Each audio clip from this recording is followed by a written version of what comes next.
Welcome to Transform Now, the podcast brought to you by SS&C Blue Prism. Agentic automation isn't just the next step in automation, it's the future of how work gets done. By enabling intelligent, autonomous agents to take action, adapt, and collaborate, organizations are unlocking new levels of productivity, growth, and customer delight.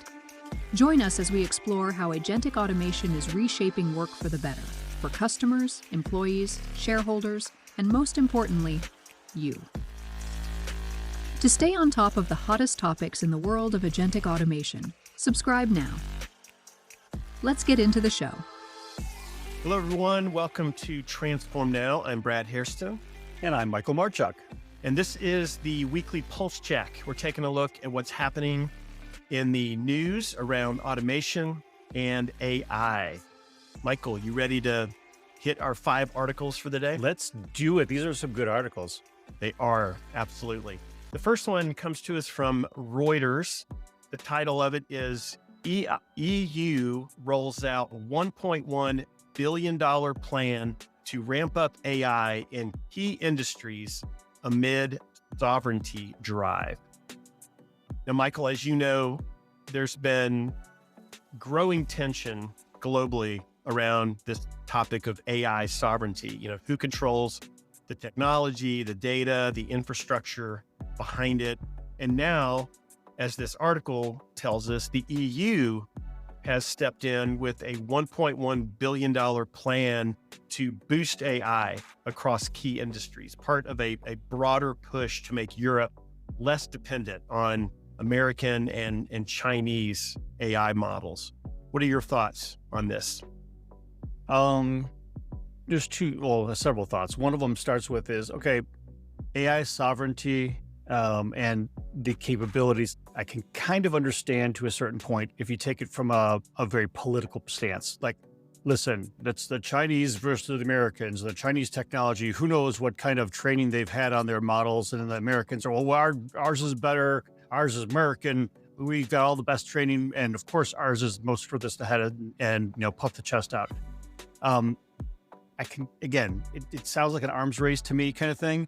Mm-hmm. But when you go back to review some of the aspects of it, I think there's more of a trust and safety angle to that way that the Europeans are approaching this, rather than we want ours to be the bestest. They're looking at it from, I think we want this to be the safest and the most regulated, controlled AI. And to me, there's going to be a challenge they're going to have to push this forward, even with €1 billion at their disposal to support this. Because I think that the main angle behind the way they're approaching it is, and again, I don't think there's a right or wrong at this point, but when you have too much regulation on something, it stifles growth. When you have unregulated, you also imperil the users or endanger, society. So there has to be a balance on it. And while the EU regulations right now are, I would say they're pretty stringent in terms of the way the world is looking at them, especially the way the Americans are looking at them. The challenge I would have is, how do you encourage growth when you have tight regulation? And so I understand where they're going with this. I think it's important that every sovereign organization out there, whether it's a government or a government-like entity, goes and understands how this is going to impact the way they're leveraging the technologies. I still imagine, we start looking at this. This is a global thing. There's technologies that are, this piece of technology emerges, or this concept emerges out of someone from China, which then gets developed more with someone in Russia, who gets then further developed in a group of, Ukrainian hackers who then export that kind of stuff, and we get it into Europe, that goes to America, and Americans take it and make a product out of it. And then all of a sudden it's American technology. It's not American technology. It's built on a whole bunch of other people's work. Yeah. So the idea that it's specifically a particular sovereign entity's own technology is kind of misleading. Just like we talk about American-made cars, when nearly all the parts are made in other places of the world and then are assembled here in the United States. It's not an American car as much as it is. There's some design work that was done here and some assembly that was done here. I think the same is going to apply here. At the $1 billion that they go against to make this thing happen is going to be a challenge, I think, not because there's not enough money, but I think it's because of the regulations that will hinder what their expectations are by using this money. Yeah. That's just my thought. Well, France and Germany are pushing for open European LLMs, which is related to this. We saw and talked about recently Switzerland releasing an open LLM. And this data sovereignty or AI sovereignty topic is certainly not limited to Europe. The US has been doubling down on semiconductor independence. China has been working on their own AI stack. So this is certainly a global trend, and it's one that we will no doubt continue to see a lot of interesting headlines about. Absolutely. All right, next article is from TechCrunch. Title is California becomes the first state to regulate AI companion chatbots. Now, as generative AI gets more personal, from chatbots to, really become advisors, therapists, friends, and we see this in all the statistics about AI usage, people personifying their AI and using it as a companion, a trusted advisor. As this continues to build, the state of California became the first state to regulate what these AI companion chatbots are doing. And it is a move that could set the tone nationally. We'll have to wait and see. But why don't you break this down for us, Michael? So the idea behind it is there have been widely publicized stories of people who have killed themselves based on recommendations from their AI companion. So there's a number of different angles you could take in this. One is understanding, well, why did someone get so attached to an AI companion versus a human companion? But we're not going to go down those psychological routes because that is a very, very deep hole. Right now, I wanted to focus on the idea of some of the regulations and what they're trying to accomplish. So the idea behind it is, right now, there are very few limits set on how someone can interact with an AI and how that the organization who's created that AI, what the responsibilities are to the users of it. So I guess there's a number of these different platforms. I'm sure you've got many AI friends. I have no AI friends at this point in time, which is, I think I'm friendless in the AI world. But the idea is that these AI companions are ways to interact with, in ways to express your feelings. And by doing so, like you mentioned, a therapist or whatever, your feelings become very, very deep. And the interaction, even though it's you working with an AI platform, become very real.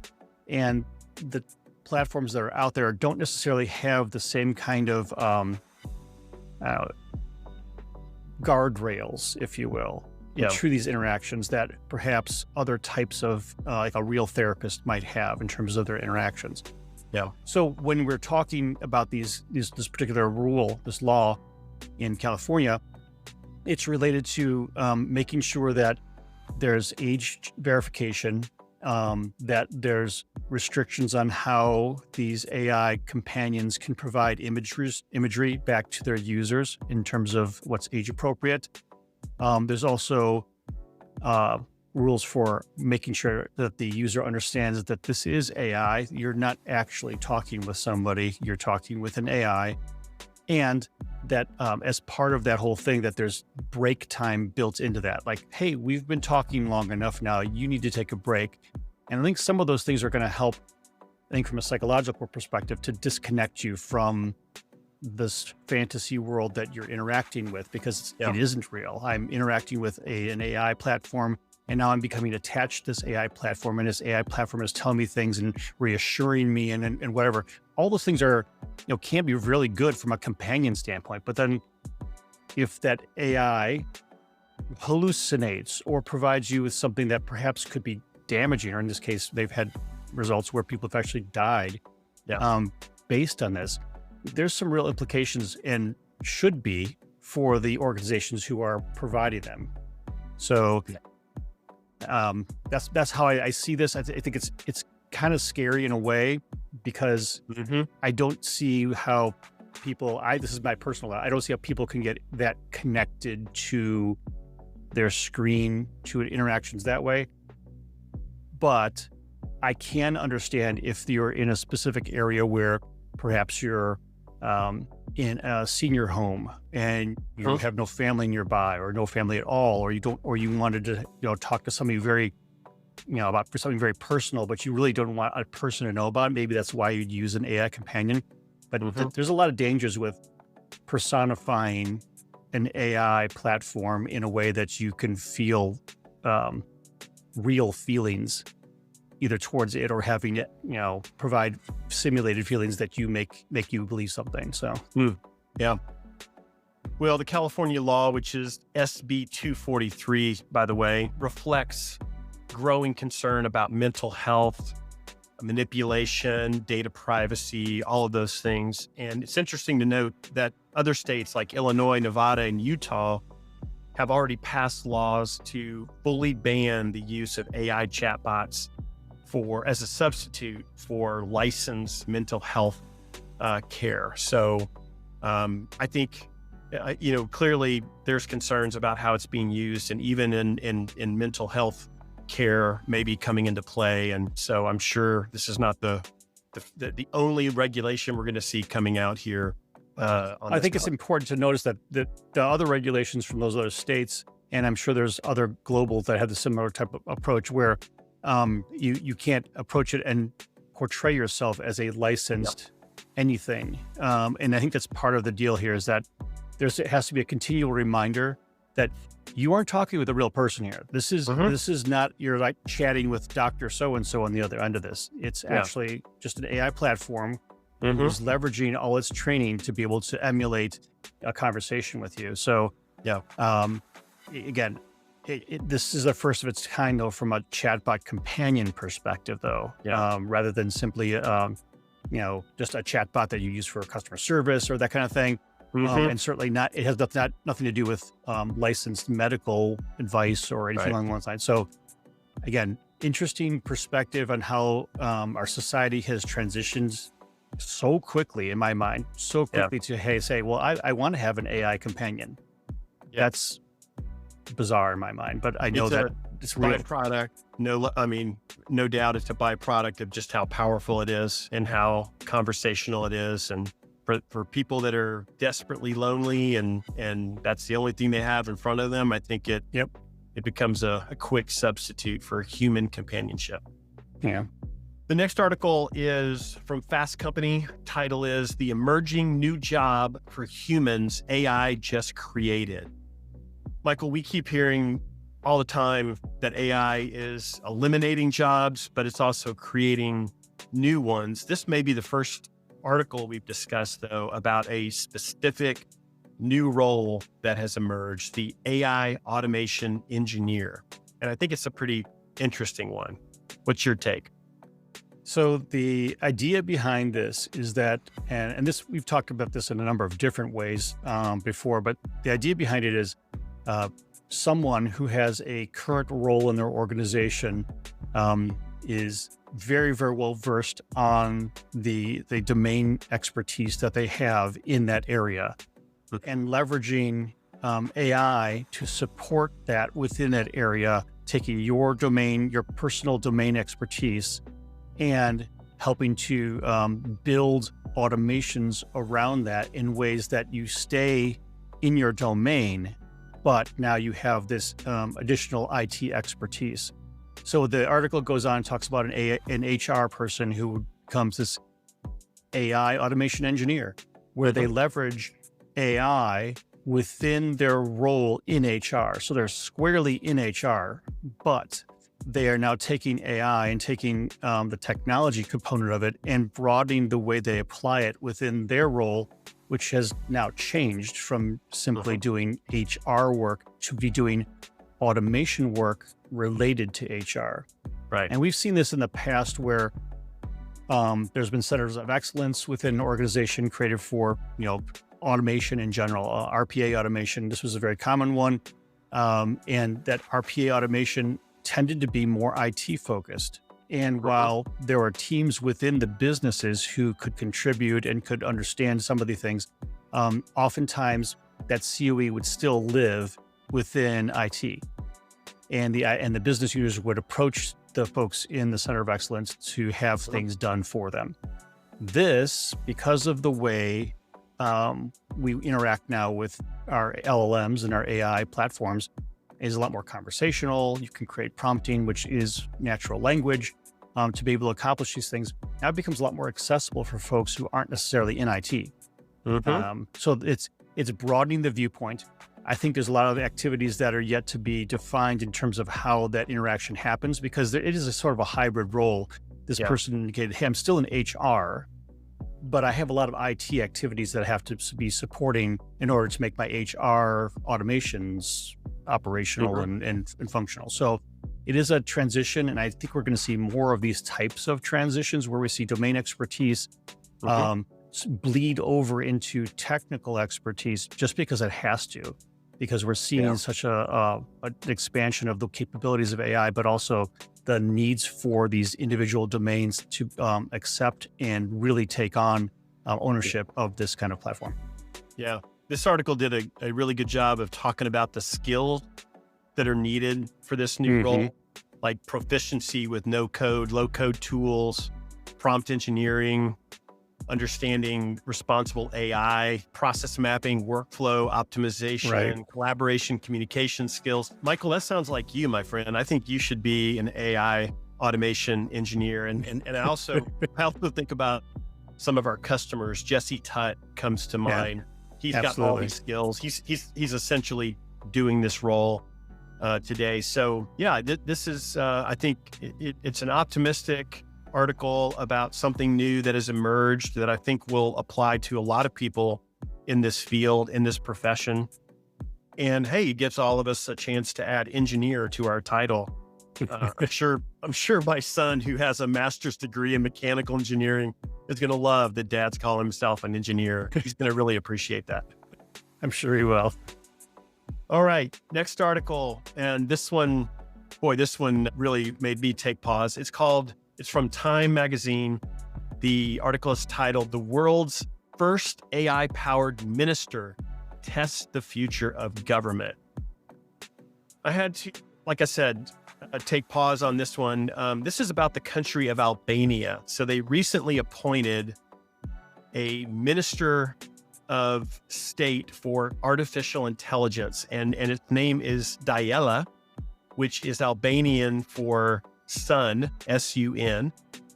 It is an AI-generated system, no human behind it, and they've tasked it with tackling corruption in government contracting. So they literally have had meetings with the government cabinet, and you have a screen behind them with Diela in the form of a female who's joining the meeting, but very careful to say, I'm not human, but this is my role. Well, this move has sparked outrage and legal challenges, and it's raised a lot of deep questions. So should a non-human entity yield political power? What do you think, Michael? Well, I'll answer the question. No, we'll start with that. Okay. The article does mention that while all of this has been provided or has been created, it is mainly symbolic at the moment. But because a cabinet minister would actually have power. In this case here, the AI doesn't necessarily have specific powers over something other than to do the investigations into this fraud thing. So it's really a role, and the role that was created evidently has been given this role, this title of a minister within the government. So I think, just to answer your question, no, AI should not be given actual power within a government setting. However, the ability for leveraging the tools, that government can leverage a tool like this Dalia, makes a lot of sense in terms of, especially within the context they put. So The context in the Albanian government is there's a lot of fraud within the within the Albanian government because contracts are favorably going to cousins or people related to those who are creating the requests for these things. So a road contract comes up, and I got a cousin in the business, and it sounds a lot like the mob, where, hey, I got a cousin who can take care of this, and we're going to make sure that they get the contract, and of course, it's going to be all good for y'all. This is where I think they're coming up to it, because they actually mentioned, the AI doesn't have any cousins. So it can be a lot more objective the way it reviews contracts and reviews the way these expenditures happen. And that's probably something that we as humans don't have that same level of objectivity. Even though there's going to be bias that's naturally built into any of these AI systems, the reality is that bias may be there, but there's not going to be the same kind of human collaboration corruption, assuming they set this up correctly, to give a little more objectivity to the way that these contracts are provided. So, I think there's an interesting approach to this. I believe at this point in time, this is a lot more show than anything else, but it does bring up some interesting points about how roles within organizations, just in general, whether it's government or private, may be provided to an AI because of the specific capabilities that AI provides. I believe that at the end of the day, any actual actions or power that would be related to this particular role would be then actually accomplished by a human in terms of their actual execution or permission of execution to allow that to happen. But at this point in time, this is a little more show than anything else, but it does bring up some good points to discuss. My take is exactly the same. I think it would have been less controversial if the government or the governing body would have said, hey, we're using AI agents to make improvements in certain areas or uncover corruption, making it or personifying it as a minister of this and having it join their cabinet meetings and what have you. Yeah, that you're right. It's a little showy, and it makes it, I think it gives it a different tone. But I think the use case is fascinating, and I think it's great because, as you said, uncovering corruption there's corruption in every government. There's fraud in every government. Detecting it and uncovering it is often hindered by the fact that humans are human, right? They're influenced by things. And so if they're trying to detect, or if they suspect there's corruption in certain areas, they can be influenced, they can be bought, they can be nudged in certain ways, so that a lot of times it never fully gets surfaced. So here you have more objectivity, although the model has to be trained by someone, so you could have a bad actor training it not to detect, corruption. But in the end, I think it could be an improvement, and it could surface a lot of things that people are just not aware of. And again, they shouldn't be able to make a decision on that or put people in jail, but they ought to serve it up and let the humans make a decision on that. I do think, as we're seeing with these articles, the personification theme is actually one that that needs to be more fully addressed, because I think it's natural for us. I mean, we see, the head of Abraham Lincoln and a piece of toast, right? We see the Pope and a potato.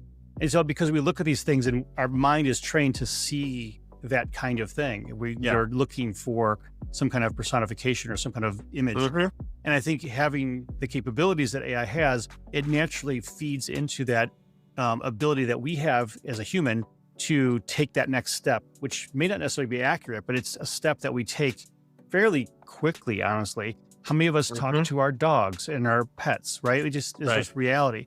They don't understand us. They look at us and they shake their head, smile, and as long as you feed them, they're happy.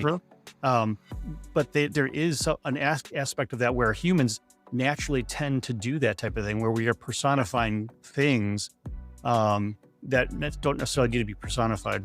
Yeah, that's a really good observation. We could do a whole segment just on that topic alone. Coming up. Yes. All right, final artifact. And again, another fascinating article. This one also is from Time. It's titled "The Robot in Your Kitchen." So we've talked about humanoid robots quite a bit. They've been making the headlines. And Time Magazine recently profiled a company called Figure AI and their new humanoid robot, the Figure 03, which they hope will soon become the first robot for carrying out domestic chores in the home. That's really where they're focused. And this includes cooking. So when you consider all the ways robots could play a role in society in the future, Michael, is having one in the kitchen, is that in your priority list? What do you think? Not personally in my kitchen, but if you're asking about cooking and a robot accomplishing those tasks, my mind immediately goes to every fast food restaurant everywhere. Whether it's a humanoid robot or it's some other kind of manufactured capability, most of the food that we get at a fast food restaurant is made in a very mechanical process, even with people. Mm-hmm. So could I see robots replacing that? Yeah. In fact, there's been several who have done that just now. They're at this point in time still more of a anomaly. You don't necessarily have a lot of robots making food in the kitchen these days at these fast food restaurants. But there are some that have been marketed that way. There are a couple restaurants that actually use them. So do I see cooking happening? Absolutely. In the house, maybe not. I remember seeing some meme on the internet, on LinkedIn at one point in time, say, this is all great with AI being all these capabilities, but until it can wash my clothes and fold my laundry, it's really no use to me. Well, now, here you go. You have capabilities where it can wash your clothes and fold your laundry. And that's something that I think we're going to see more of in, again, some of that elder care perspective. The world is getting older. The way the demographics are working, we're seeing this in many, many Western countries. Japan, of course, is one of the poster childs for this, but Italy is not far behind, Germany and whatnot. And it's just the way life is right now. There are fewer younger people having children. So there are many more older people who are living longer and requiring care. And the caregivers become very, very, very difficult to find as we start, going for long-term care, in-home care, that sort of thing. Yeah. So could I see robots in the house doing these types of things? It's not beyond the capabilities of what we have currently. And while this particular robot from Figure is one of these models, I follow a bunch of these on LinkedIn, and there's several that are actually relatively affordable in terms of, less than $10,000 for a robot that can have some pretty amazing capabilities. We started talking about that.